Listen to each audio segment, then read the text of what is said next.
First contact and disappearance. Commander Maya Chen stood at the observation deck of the Global Defense Command Center beneath Mount Cheyenne, her dark eyes fixed on the holographic display showing Earth's orbit. She didn't blink as the red dots appeared one by one, materializing just beyond the moon's orbit. "Confirm visual on all frequencies," she ordered, her voice steady despite the hammering of her heart. Lieutenant Raj Patel's fingers flew across his console. "Confirmed, Commander. 517 vessels, largest approximately 12 kilometers in length. No response to our hailing frequencies." Maya nodded once, the movement barely perceptible. Humanity had known this day might come. They'd had first contact with the Centaurian explorers 3 years ago, and those peaceful visitors had warned of others in the galaxy, specifically the Veracians, a militant empire spanning dozens of star systems. They conquered rather than negotiated. "Alert status Alpha. Inform all nations," Maya said. "And get me Director Okafor." The transition was seamless, practiced. Within minutes, Abio Okafor's weathered face appeared on the main screen, the lines around his eyes deeper than they had been yesterday. "They're here," he said simply. Not a question. "Yes, sir. Initial assessment suggests this is a full invasion fleet." The Centaurians' warnings were accurate. Director Okafor closed his eyes briefly. "How long do we have?" "Unknown. They're maintaining position at lunar orbit. No smaller craft deployed yet." "They're assessing us," Okafor murmured, "deciding if we're worth the trouble." Maya's analytical mind raced through scenarios. Earth's unified defense forces had been preparing since the Centaurian warnings, but their technology was still primitive compared to what they now faced. Their best weapons might be as effective as throwing stones at tanks. "Update from astronomical observation stations incoming," Lieutenant Patil announced. "The vessels are generating unusual energy signatures, not consistent with previously observed Veracian propulsion systems." Maya frowned. "Show me." The display changed to show energy readings spiking in patterns that seemed almost unstable. "Sir," she said to Director Okafor, "something's wrong with their ships." Before he could respond, alerts blared across the command center. The massive alien vessels were moving, not toward Earth as expected, but in erratic patterns. Some seemed to be rotating on unexpected axes, while others pulsed with strange light. "What's happening?" Okafor demanded. "Unknown, sir," Maya replied, watching as the data streamed in. "But the energy readings are off the charts." "There." The words died in her throat as the first ship simply vanished. Not an explosion, not a jump to faster than light speed. It was there one moment and gone the next, leaving not even a disturbance in the space it had occupied. Then another disappeared, and another. "Are they cloaking?" Maya asked sharply. "Negative," the sensor officer replied. "Complete absence of mass readings. They're just gone." Within 17 minutes, the entire Veracian armada had disappeared without firing a single shot, without communicating a single word. 517 warships, gone as if they had never existed. The silence in the command center was absolute. Did we do that?" Director Okafor asked finally. Maya could only shake her head. "I have no idea." 48 hours later, Maya sat in the United Nations emergency session in New York, watching representatives from every nation argue about what had happened. Theories ranged from divine intervention to secret weapons projects some nation must have been hiding. Scientists presented data showing unusual gravitational anomalies at the moment of disappearance. Military experts confirmed no known Earth weapon could have caused this. Dr. Elena Sokolov, head of the International Physics Coalition, took the podium. "We believe Earth itself may be responsible," she stated, her Russian accent more pronounced under stress. "Our planet has unique properties not found elsewhere in our solar system. A specific combination of electromagnetic field strength, core composition, and atmospheric makeup. You're saying Earth defended itself." The Chinese representative sounded skeptical. "Not consciously. Dr. Sokolov clarified. More like an immune response, or perhaps like incompatible software causing a system crash. Something about Earth's natural properties interacted catastrophically with Varation technology. Maya listened intently. The explanation felt right somehow, though it raised more questions than it answered. If Earth was naturally protected, was it by chance or design? As the session continued, Maya noticed a shift happening in real time.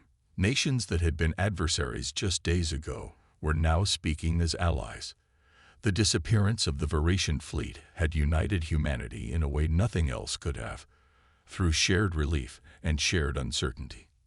By the end of the week, the Global Defense Command had been granted unprecedented authority and funding. The research division, now headed by Dr. Sokolov, began comprehensively mapping Earth's unique properties. Military forces from former rival nations conducted joint exercises, and Maya found herself promoted to strategic commander, overseeing Earth's preparation for whatever might come next. Because one thing was certain: if the most powerful empire in known space had disappeared at Earth's doorstep, others would come to investigate. And not all would come in peace.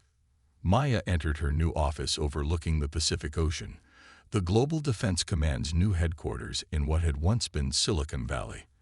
The glass walls offered a panoramic view of a world transforming itself. Construction drones built new research facilities, while repurposed commercial satellites formed a new observation network in orbit. "Commander," Lieutenant Patil said from the doorway, "sorry to interrupt, but we've detected an approaching vessel.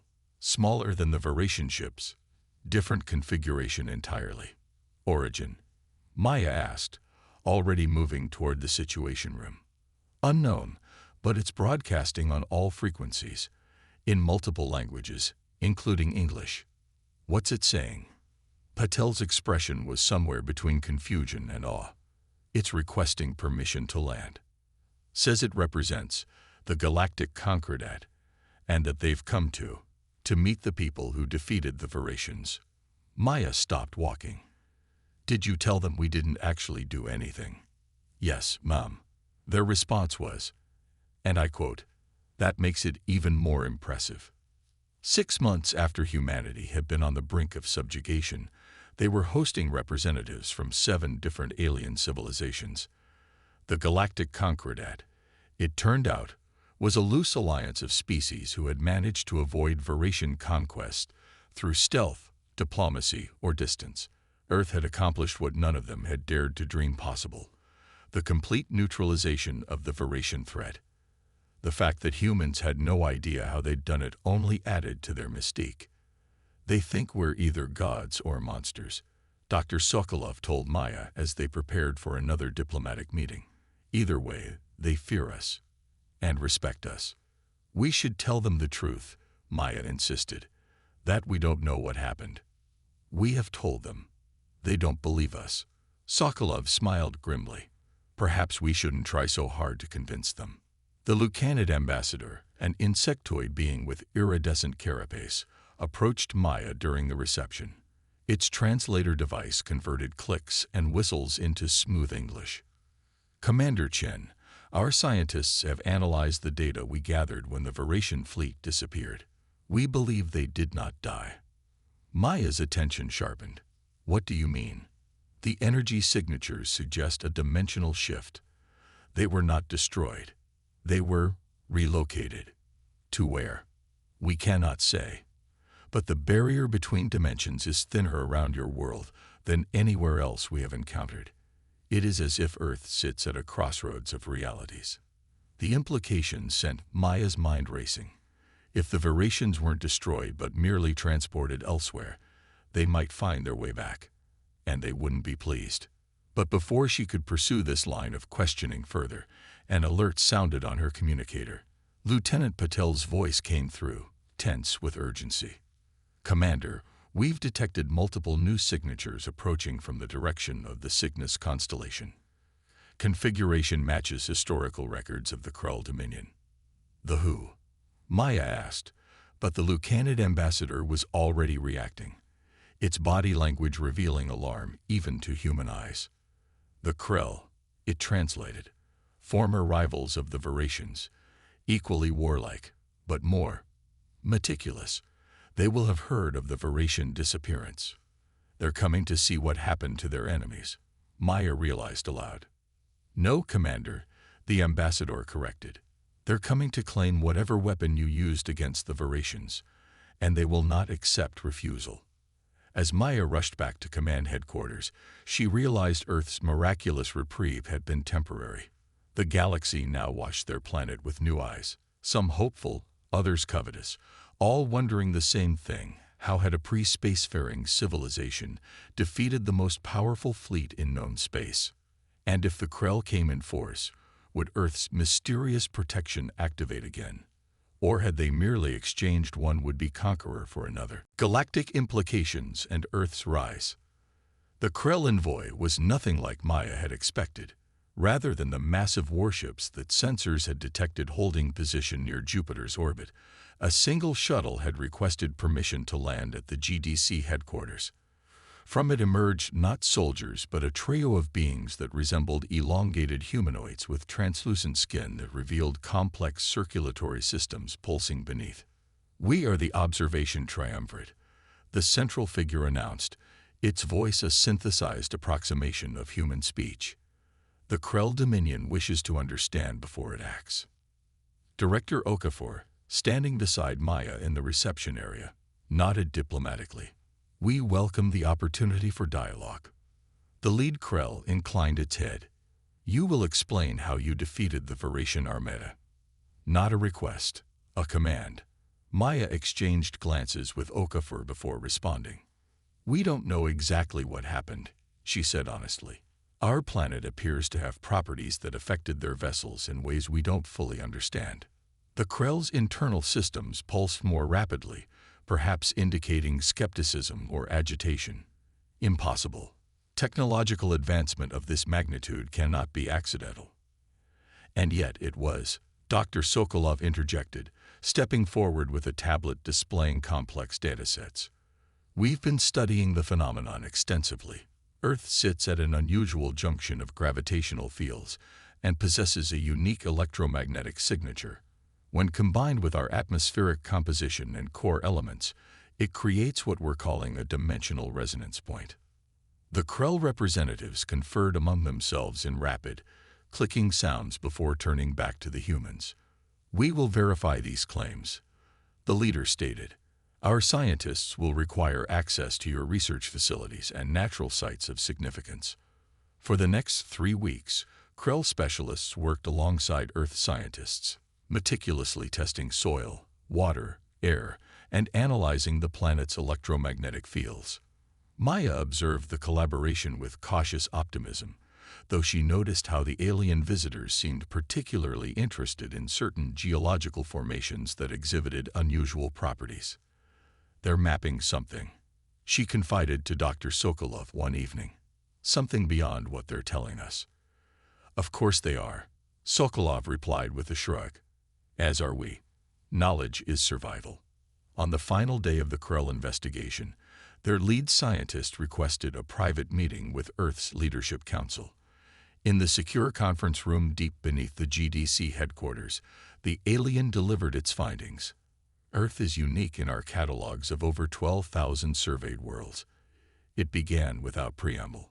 "It exists at what we call a probability nexus, a point where quantum fields naturally converge." The Veracians did not understand this. Their drive technology interacted with your nexus field and created what we term a reality displacement event. "Where did they go?" Maya asked, voicing the question that had haunted her since they vanished. The Krell scientist's skin briefly flashed with internal bioluminescence, most likely to a parallel dimensional state. "They exist, but not in this reality anymore." Director Okafor leaned forward. "Could they return?" "Theoretically. The barriers between realities are not absolute, but the probability is low." After delivering this assessment, the Krell announced they would maintain an observation post in Jupiter's orbit, but would not approach Earth directly. The risk of displacement was deemed too high for their vessels, which used technology similar enough to Veracian drives to be potentially vulnerable. As news of the Krell's cautious approach spread through diplomatic channels, Earth's standing in interstellar politics rose dramatically. Within months, trade delegations from a dozen species arrived, offering technology exchanges for the right to study Earth's unique properties. The Global Defense Command transformed into the Earth Cooperative for Galactic Affairs, with Maya appointed as its first director. Humanity, suddenly thrust onto the galactic stage, adapted with remarkable speed. Alien technologies were reverse-engineered and improved upon. Earth's natural defenses were enhanced with artificial systems designed to amplify the planet's dimensional resonance field. Colonies were established on Mars and the Jovian moons, creating buffer zones where Earth's unique properties wouldn't affect sensitive equipment. 2 years after the Varatian disappearance, Maya stood on the observation deck of the ECGA's first fully operational starship, the Terrestrial Ambassador. Built with a hybrid of human ingenuity and alien technology, it incorporated safeguards to prevent dimensional displacement when returning to Earth. Lieutenant Patel, now Captain Patel, joined her at the viewport. "Hard to believe how far we've come in such a short time," he remarked. Maya nodded. "Necessity is the mother of invention, and nothing creates necessity like almost being conquered by aliens. The Centaurian delegation is requesting permission to come aboard," Patil informed her. "They say they have urgent information." The Centaurians had been humanity's first contact and remained their closest allies. Unlike many species who viewed Earth with a mixture of fear and awe, the Centaurians seemed genuinely invested in humanity's success. Ambassador Xol, a tall, willowy being with 4 arms and feathery antennae, entered the bridge with uncharacteristic haste. "Director Chen," the ambassador began, "our deep space observatories have detected a disturbance at the edges of the Sagittarius Arm, a thinning of the dimensional barrier." Maya felt a chill run down her spine. "The Varatians? We cannot confirm, but the energy signatures are consistent with what was recorded during their disappearance from Earth orbit." This was the scenario Maya had feared since learning the Varatians might not have been destroyed. If they found a way back, their retribution would be terrible. "How long do we have?" "The disturbance is approximately 7 light-years from Earth and growing. At current rates of expansion, perhaps 18 months before it reaches the solar system." Maya turned to Captain Patel.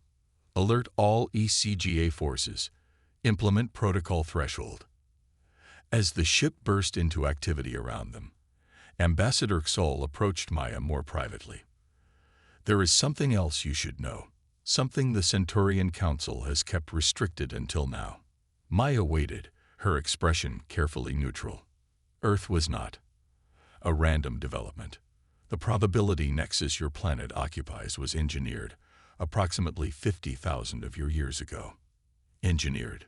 By whom? We called them the architects. They seeded the galaxy with life, created the network of dimensional weak points that enabled faster-than-light travel, and then vanished, much like the Varatians did at Earth. You're saying they displaced themselves intentionally. We believe they created sanctuaries in other dimensional planes. And Earth was designed as a gateway, a doorway that could be opened from either side, but only with the correct key. Maya processed this information rapidly. "And you think the Varatians have found that key?" "Not exactly," Sol replied. "We think they've become the key. Their presence in the other dimension, their desperation to return, it's creating pressure on the barriers of reality." For a moment, Maya was silent, contemplating the implications. Then she straightened, decision made. If Earth is a doorway, then we need to understand how to control it, before the Varatians force their way back through. In the months that followed, Earth underwent its most dramatic transformation yet. The research initiated by Dr. Sokolov expanded exponentially, with scientists from 24 species contributing insights. They discovered that certain formations, places humans had often considered spiritually significant or mysterious, like Uluru in Australia, the Bermuda Triangle, and the magnetic anomalies of the Gobi Desert, were actually focal points of Earth's dimensional resonance field. By studying these locations, they learned to manipulate the field itself, strengthening it in some areas, thinning it in others. Maya directed the construction of massive amplifier stations at 7 key sites around the globe, creating what engineers called a dimensional lock, a system that would, theoretically, allow humanity to control when and where any breaches between realities might occur. As the disturbance from the Sagittarius arm grew closer, the Lucanid ambassador approached Maya with an unexpected offer. "The Concordat has voted," it informed her. "We will stand with Earth if the Veratians return. Your world has become too important for the galactic balance." Similar pledges came from other species, even the cautious Krell. For the first time in recorded galactic history, former rivals were uniting behind a common cause, the protection of a world that many now considered the key to understanding the universe itself. On the day the dimensional disturbance reached the edge of the solar system, Maya stood in the central control hub of the primary amplifier station, built into what had once been Cheyenne Mountain. Around her, human and alien operators monitored systems designed to detect the slightest fluctuation in reality itself. "Disturbance reaching critical threshold," reported a technician. "Dimensional thinning detected in Sector 7, near the Kuiper Belt." Maya activated the station-wide communications, all amplifier stations to full power, focused the resonance field on the emergence point. Across Earth, 7 massive installations hummed to life, channeling the planet's natural energy into a concentrated beam aimed at the location where sensors indicated the barrier between dimensions was weakest. Space itself seemed to ripple and fold as a massive tear appeared exactly where they had predicted. Through it came the first Veratian vessel, the same massive design that had threatened Earth 2 years earlier, but now visibly damaged, its hull scored with strange marks that glowed with an otherworldly light. More ships followed, dozens of them, but far fewer than the original Armada. They emerged slowly, as if pushing through thick liquid. When approximately 50 vessels had appeared, Maya gave the order: "Initiate dimensional lock sequence." The amplifier stations shifted frequency, creating a harmonic resonance that stabilized the tear in space rather than closing it. It hung there, a shimmering portal between realities, neither growing nor shrinking. A communication request came through, originating from the lead Veratian vessel. Maya nodded to her communications officer. "Accept." The screen showed a Veratian commander, reptilian features set in what looked like exhaustion, scales dulled and eyes sunken. "You," it said simply, recognizing Maya from Earth's broadcast signals they must have intercepted before their original approach. "I am Director Chen of the Earth Cooperative for Galactic Affairs," Maya responded formally. "You are the first to return from displacement." The Veratian made a sound that might have been a bitter laugh. "Return? Yes, from a nightmare you sent us to. We didn't send you anywhere intentionally, but we've since learned to control the effect." The alien commander's eyes narrowed. "Then you can close the passage, seal it forever."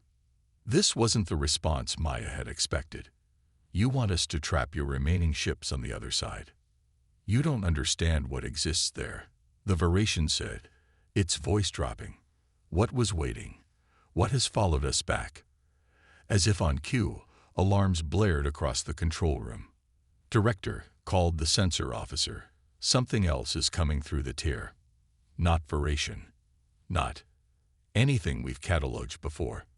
On the screens, dark shapes emerged from the dimensional rift, flowing, shifting forms with no fixed structure, absorbing light rather than reflecting it.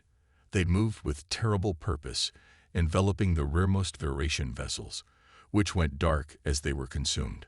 The Veratian commander's expression was grim. "The Void Hunters. They fed on our ships, our crews, for what felt like centuries to us. Now they'd followed us here. Close the passage, human, or your reality will suffer the same fate as ours." Maya didn't hesitate. "All stations, initiate closure sequence alpha. Maximum power." The dimensional amplifiers realigned, now working to seal the rift rather than stabilize it. The tear began to shrink, but the dark entities moved faster, more pouring through before the passage could close completely. It's not working fast enough, Maya realized aloud. They're adapting to the energy pattern. Dr. Sokolov's voice came over the communication system. Director, I'm sending you a new frequency configuration. The dimensional lock won't hold them, but we can redirect them. Redirect them where? Maya demanded. To the nexus points, the places the architects created specifically to channel dimensional energy. Understanding dawned on Maya. Earth wasn't just a doorway. It was a system of doorways, carefully designed to direct traffic between realities. Upload the new configuration, she ordered, and inform the Veratians to adjust their shields to the following frequencies. As the new settings took effect, the amplifiers created a network of energy corridors, invisible to normal sight, but detectable on their instruments. The dark entities, drawn to these pathways of least resistance, flowed along them, away from the populated areas of the solar system and towards 7 specific locations, Earth's natural nexus points. The Veratian ships, following Maya's instructions, managed to avoid the worst of the entity's attacks. As the dimensional tear finally sealed completely, the survivors took up defensive positions alongside Earth's fleet and their alien allies. In the aftermath, as the Void Hunters were contained within the 7 nexus points and security perimeters established around them, Maya met face to face with the Veratian commander, now identified as High Marshal Krav. Your people saved mine, the alien acknowledged grudgingly. After we came to conquer you, we did what was necessary, Maya replied simply. For all of us. Krav's reptilian features shifted in what might have been respect. The architects chose well when they made your world the keystone. You know of them. Only legends, but in the dark place, the void between realities, we found ruins, structures not built by any known species. They had created waypoints, sanctuaries. Most had failed, been overrun by the hunters. But records spoke of a final stronghold, a world positioned at the perfect conjunction of dimensional currents. Earth, Maya said. Earth, Krav confirmed. Not just a planet, a fortress, the last defense against what exists between worlds. As Maya looked out over the transformed landscape of her home planet, now bristling with advanced technology and hosting representatives from across the galaxy, she realized humanity's role had fundamentally changed. They had gone from being an isolated species to the guardians of a cosmic gateway in just 2 years. So what happens now? She asked the Veratian marshal. Krav's answer was simple. Now, human, we prepare. The hunters we contained are merely scouts. They will call to their kind across the dimensional void. And Earth, all of us, must be ready when they come. Maya nodded, already formulating plans, alliances, strategies. Earth had survived its first tests, transformed by necessity and discovery. The galaxy had been changed by the disappearance of the Veratian Armada, but that had only been the beginning.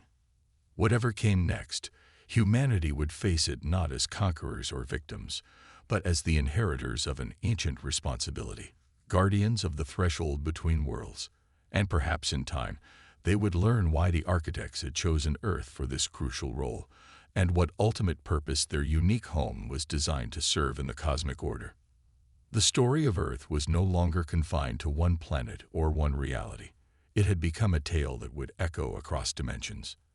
And Maya Chen, once just a commander preparing for humanity's final stand, now stood at the center of a new chapter in galactic history, a chapter where humanity's greatest strength proved to be not their weapons or technology, but the unique nature of their world and their adaptability in the face of the unknown. The disappearance of the Veratian Armada had terrified the galaxy, but what would follow, Earth's emergence as the linchpin of reality itself, would transform it forever.